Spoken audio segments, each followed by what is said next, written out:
নমস্কার, আমি সুশোভন। আপনারা দেখছেন অদ্ভুত অথচ বাস্তব। আজ থেকে ঠিক 1.5 বছর আগে দিল্লির মেট্রোর কামরায় ভারত আর জার্মানির মধ্যে এমন কিছু ঘটেছিল যা আজকের বিশ্ব রাজনীতি বা গ্লোবাল জিওপলিটিক্সের সমীকরণ বদলে দিয়েছে।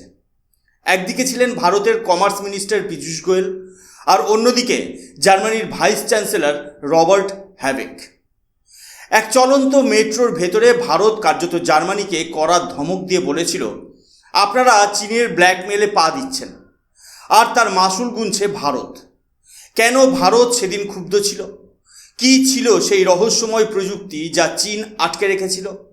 আর আজ ঠিক 18 মাস পর ভারত কিভাবে সেই চীনকে সরিয়ে দিয়ে জার্মানির সাথে হাত মিলিয়ে বিশ্বকে চমকে দিল?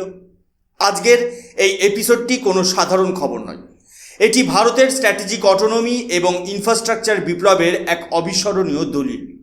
বন্ধুরা, এখন স্ক্রিনে যে নিউজ আর্টিকেলটি আপনারা দেখছেন, এটি সেই সময়কার যখন কূটনৈতিক স্তরে এক প্রবল উত্তেজনা তৈরি হয়েছিল। এই হেডলাইনটি ভালো করে লক্ষ্য করুন। এখানে বলা হচ্ছে, ভারতের কেন্দ্রীয় মন্ত্রী পীযূষ গোয়েল কার্যত জার্মানিকে চরম হুঁশিয়ারি দিয়ে বলেছিলেন, আমরা আপনাদের থেকে যন্ত্রপাতি কেনা সম্পূর্ণ বন্ধ করে দেব। কিন্তু কেন একজন দায়িত্বশীল মন্ত্রী এমন কড়া ভাষা ব্যবহার করলেন? এর পেছনের ভূরাজনৈতিক এবং জিওপলিটিক্যাল প্রেক্ষাপটটা বুঝতে হলে আমাদের একটু গভীরে যেতে হবে। ভারত বর্তমানে তার পরিকাঠামো বা ইনফ্রাস্ট্রাকচারের আমূল পরিবর্তনে বিশ্বাসী। দেশের প্রতিটি বড় শহরে মেট্রো রেলের বিস্তার ঘটছে, হিমালয়ের দুর্গম পাহাড় কেটে দীর্ঘ হাইওয়ে ট্যানেল তৈরি হচ্ছে, আর এই বিশাল বিশাল সুড়ঙ্গ তৈরির জন্য সবথেকে বেশি প্রয়োজন হয় টানেল বোরিং মেশিনের। এই প্রযুক্তিতে জার্মানির বিখ্যাত কোম্পানি হেরেন কানেক্ট হলো সারা বিশ্বের এক অপ্রতিদ্বন্দ্বী রাজা। কিন্তু মুশকিলটা হলো, এই জার্মান কোম্পানিটি তাদের ম্যানুফ্যাকচারিং ইউনিটের একটা বড় অংশ চীনে স্থাপন করেছিল। ভারত যখন তাদের বিভিন্ন প্রকল্পের জন্য এই মেশিনগুলোর অর্ডার দেয়, তখন শুরু হয় চীনের ড্রাগন চাল। চীন জানতো যে এই টিবিএম মেশিনগুলো ভারতে পৌঁছানো মানেই ভারতের যোগাযোগ ব্যবস্থা কয়েক গুণ উন্নত হয়ে যাবে। তাই তারা সরাসরি প্রযুক্তি সরবরাহ বন্ধ না করে এক অদ্ভুত কৌশল অবলম্বন করলো। তারা বিভিন্ন টেকনিক্যাল ক্লিয়ারেন্স বা যান্ত্রিক ত্রুটির অজুহাত দেখিয়ে এই জার্মান মেশিনগুলোকে ভারতে আসতে বাধা দিতে শুরু করলো। অর্থাৎ জার্মানির প্রযুক্তি চীন তাদের মাটির উপর দিয়ে বা তাদের কারখানা থেকে ভারতে আসার পথে একটা অদৃশ্য দেওয়াল তুলে দেয়। সহজ কথায়, চীন চাইছিল না ভারতের পরিকাঠামো বা ইনফ্রাস্ট্রাকচার ডেভেলপমেন্ট দ্রুত গতিতে এগোক। এই অন্যায্য বাধা দেখেই ভারত সরকার কঠোর অবস্থান নেয়।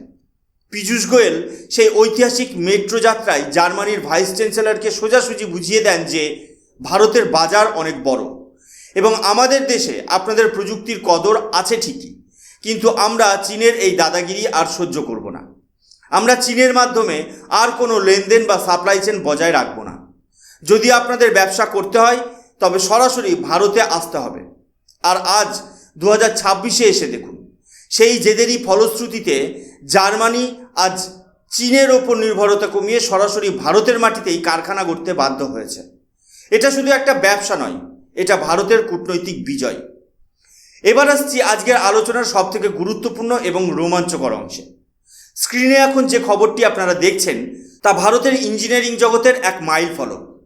ভারতের প্রথম দেশীয় প্রযুক্তির ছোঁয়ায় এবং অংশীদারিত্বে তৈরি টানেল বোরিং মেশিনের নাম রাখা হয়েছে অর্জুনা। ভারতের অর্জুন যেমন একাগ্রতা এবং নিখুঁত লক্ষ্যভেদে পটু ছিলেন, ভারতের এই যান্ত্রিক মহাবীরও মাটির কয়েকশো ফুট নিচে কঠিন শিলাস্তর ভেদ করে সুড়ঙ্গ খুঁড়তে ঠিক ততটাই দক্ষ। এতদিন আমরা চীন বা জাপানের মেশিনের উপর ভরসা করতাম, কিন্তু আজ অর্জুনের আত্মপ্রকাশ ভারতের আত্মনির্ভরতার এক নতুন বিজ্ঞাপন।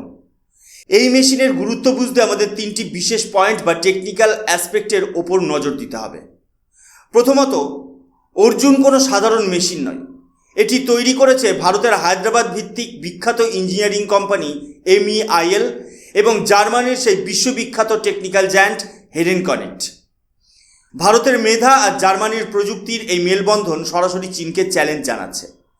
জার্মানি এখন আর চীনকে তাদের প্রযুক্তির বেস হিসেবে ব্যবহার না করে ভারতের মাটিতে তাদের স্থানীয় কোম্পানির সাথে হাত মেলাচ্ছে। দ্বিতীয়ত, আগে এই ধরনের বিশালাকার মেশিনগুলো সম্পূর্ণ তৈরি হয়ে চীন বা জার্মানি থেকে জাহাজে করে আসতো। কিন্তু এখন অর্জুন তৈরি হয়েছে খোদ চেন্নাইয়ের ম্যানুফ্যাকচারিং ফেসিলিটিতে। এই মেশিনে যে অত্যাধুনিক হাইড্রোলিক সিস্টেম এবং হীরের মতো শক্ত কাটিং হুইল ব্যবহার করা হয়েছে তা বিশ্বের যে কোনো উন্নত দেশের মেশিনের সমতুল্য। এর মানে হলো আমরা এখন আর শুধু আমদানিকারক নই, আমরা এখন জটিল ইঞ্জিনিয়ারিং বা অ্যাডভান্সড ইঞ্জিনিয়ারিংয়েও দক্ষ। তৃতীয়ত, এই মেশিনের মাধ্যমে ভারত বিশ্বমঞ্চে একটা বড় বার্তা দিল। আমরা প্রমাণ করলাম যে ভারতের পরিকাঠামো উন্নয়নের চাবিকাঠি এখন আমাদের নিজেদের হাতে। এর আগে চীন যখন কোনো কারণে ভারতের উপর চাপ সৃষ্টি করতে চেয়েছে, তারা এই ধরনের পরিকাঠামো তৈরির যন্ত্রপাতি সাপ্লাই আটকে দেওয়ার ভয় দেখাতো, কিন্তু অর্জুন সেই ভয়ে দাড়ি টেনে দিয়েছে। এটা ভারতের জিওপলিটিক্যাল স্ট্যান্ডকে এতটাই মজবুত করেছে যে এখন বড় বড় মেগা প্রজেক্টের জন্য আমাদের আর কারো মুখাপেক্ষী হয়ে থাকতে হবে না। বন্ধুরা, এই অর্জুন যখন মুম্বাই কোস্টাল রোড বা হিমালয়ের কোনো রেল প্রজেক্টের সুড়ঙ্গ খুঁড়বে, তখন প্রতিটি ইঞ্চিতে লেখা থাকবে ভারতের আত্মবিশ্বাসের গল্প। এখন আপনাদের মনে একটা প্রশ্ন আসা খুব স্বাভাবিক। চীন যেখানে বিশ্বের কারখানার কেন্দ্র হিসেবে পরিচিত, সেখানে জার্মানির এই দৈত্যাকার কোম্পানি কেন সেই চীনা বাজার ছেড়ে ভারতের চেন্নাইয়ে আসার সিদ্ধান্ত নিল? এই স্ক্রিনে থাকা আর্টিকেলের হেডলাইনটি ভালো করে দেখুন। জার্মানি এখন চেন্নাইয়ের উত্তরের একটি বিশালাকায় প্রায় 12.5 একর বিশাল জায়গার উপর এশিয়ার অন্যতম বৃহত্তম টিবিএম ম্যানুফ্যাকচারিং ফেসিলিটি বা কারখানা তৈরি করতে চলেছে। এটি শুধু ভারতের পরিকাঠামো উন্নয়নের খবর নয়, এটি গোটা বিশ্বের সাপ্লাই চেনের জন্য একটি অত্যন্ত শক্তিশালী সংকেত। কেন চেন্নাই ভারতের জন্য এই মুহূর্তে গেম চেঞ্জার? এই সিদ্ধান্তের গুরুত্ব আমরা 3টি পয়েন্টে বিশ্লেষণ করতে পারি। প্রথম, এই কারখানায় কোনো সাধারণ ছোটোখাটো সুড়ঙ্গ খোঁড়ার মেশিন তৈরি হবে না। এখানে তৈরি হবে 15.62 মিটারেরও বেশি ব্যাসের বা ডায়ামিটারের বিশালাকার টিবিএম। আপনারা জানলে অবাক হবেন, এত বিশাল আকারের এবং বিশাল প্রযুক্তির মেশিন তৈরি করার ক্ষমতা ইউরোপের বাইরে হাতাগোনা 2-1টি দেশের আছে। ভারতের এই কারখানাটি এখন ইউরোপের বাইরে জার্মানির সবথেকে উন্নত ফেসিলিটি হতে চলেছে, যা আমাদের প্রযুক্তিগত উচ্চতাকে অন্য স্তরে নিয়ে যাবে। দ্বিতীয়, গত কয়েক বছরে বিশ্বজুড়ে একটা নতুন শব্দ খুব জনপ্রিয় হয়েছে, চায়না +1 স্ট্র্যাটেজি। জার্মানি বুঝতে পেরেছে যে চীনের ওপর অন্ধ নির্ভরতা তাদের ব্যবসার জন্য কতটা ঝুঁকিপূর্ণ হতে পারে।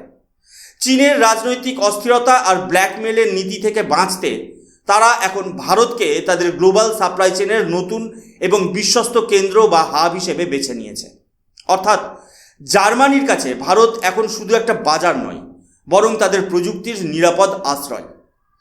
তৃতীয়ত, এই কারখানা থেকে যে মেশিনগুলো তৈরি হবে সেগুলো শুধু মুম্বাই মেট্রো বা ভারতের হাইওয়ে প্রকল্পে ব্যবহৃত হবে না। এখান থেকে এই made in India tunnel boring মেশিনগুলো দক্ষিণ এশিয়া, দক্ষিণ পূর্ব এশিয়া, মধ্যপ্রাচ্য এবং আফ্রিকার বিভিন্ন দেশে এক্সপোর্ট করা হবে। ভাবুন একবার, এতদিন আমরা যে প্রযুক্তির জন্য বিদেশের দিকে তাকিয়ে থাকতাম, এখন ভারত সেই প্রযুক্তি বিদেশের বাজারে বিক্রি করে বৈশ্বিক বাজার বা গ্লোবাল মার্কেট নিয়ন্ত্রণ করার পথে এগোচ্ছে। চেন্নাইয়ের এই কারখানাটি কেবল কয়েক হাজার কর্মসংস্থান তৈরি করবে না, এটি ভারতকে বিশ্বের দরবারে একটি ম্যানুফ্যাকচারিং সুপার পাওয়ার হিসেবে প্রতিষ্ঠা করবে। চীনকে বাদ দিয়ে জার্মানির এই ভারতমুখী হওয়া আসলে চীনের ম্যানুফ্যাকচারিং ইগোতে এক বিরাট ধাক্কা। বন্ধুরা, এই গোটা ঘটনার গভীরে প্রবেশ করলে আমরা একটা অত্যন্ত গুরুত্বপূর্ণ জিওপলিটিক্যাল লেসন বা ভূরাজনৈতিক শিক্ষা পাই। গত কয়েক দশক ধরে চীন বিশ্বজুড়ে তাদের ম্যানুফ্যাকচারিং ডোমিনেন্স বা উৎপাদনের একচেটিয়া আধিপত্যকে একটি অস্ত্র হিসেবে ব্যবহার করে আসছে। তাদের স্ট্র্যাটেজি খুব সহজ, কোনো দেশের উন্নয়নকে যদি আটকে দিতে হয় তবে সেই দেশের প্রয়োজনীয় প্রযুক্তির সাপ্লাই চেনকে নিয়ন্ত্রণ করো। ভারত যখন পরিকাঠামো উন্নয়নে বিশ্বকে টেক্কা দেওয়ার চেষ্টা করছিল, চীন তখন সেই সাপ্লাই চেন ব্লকেট বা বাধার দেয়াল তুলে দিয়েছিল। কিন্তু ভারত এবার সেই দেয়াল টোপকে সরাসরি প্রযুক্তির আসল উৎস অর্থাৎ জার্মানির সাথে হাত মিলিয়েছে। এখন স্ক্রিনে যে আর্টিকেলটি আপনারা দেখছেন তা অত্যন্ত মনোযোগ দিয়ে দেখুন। এই রিপোর্টটি থেকে পরিষ্কার বোঝা যায় যে ভারত সরকার এই বিষয়টিকে কতটা গুরুত্ব দিয়ে দেখেছিল।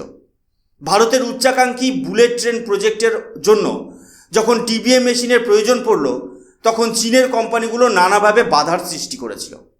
তারা জানতো যে এই প্রজেক্ট সফল হওয়া মানে বিশ্বমঞ্চে ভারতের মর্যাদা কয়েক গুণ বেড়ে যাওয়া। কিন্তু এখানেই ভারতের কূটনৈতিক চমক। এই জট ছাড়াতে সরাসরি প্রধানমন্ত্রী দপ্তর এবং বিদেশ মন্ত্রক ময়দানে নেমে পড়ে।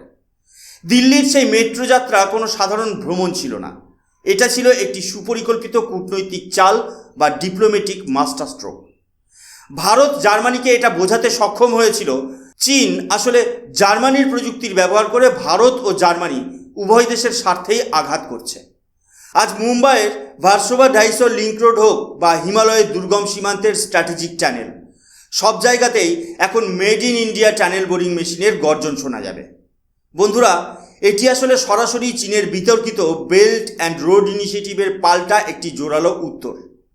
চীন যেখানে ঋণের জালে ফাঁসিয়ে অন্য দেশে পরিকাঠামো তৈরি করে, ভারত সেখানে জার্মানির মতো দেশকে নিজের মাটিতে কারখানা গড়ার সুযোগ দিয়ে বিশ্বের কাছে প্রমাণ করল যে এশিয়ার নেতৃত্বে এখন থেকে বেজিং নয় বরং নতুন দিল্লির প্রভাব ও নীতিই হতে হবে সব থেকে বেশি বাস্তবসম্মত এবং শক্তিশালী। ভারত বুঝিয়ে দিয়েছে ড্রাগনের রক্তচক্ষু উপেক্ষা করে কিভাবে নিজের পথ নিজেই তৈরি করে নিতে হয়। তাহলে বন্ধুরা, আজকের এই আলোচনা থেকে একটা বিষয় পরিষ্কার, লড়াইটা শুধু মাটির নিচে টানেল খোঁড়ার নয়, লড়াইটা ছিল আত্মসম্মানের এবং সার্বভৌমত্বের।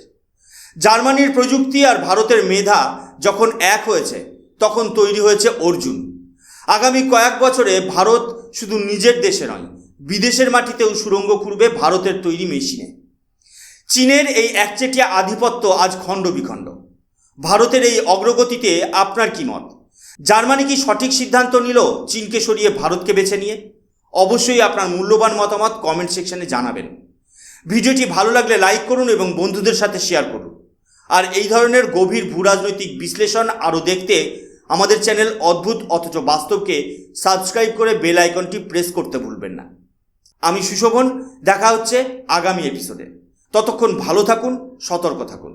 জয় হিন্দ, বন্দে মাতরম, ভারত মাতা কি জয়।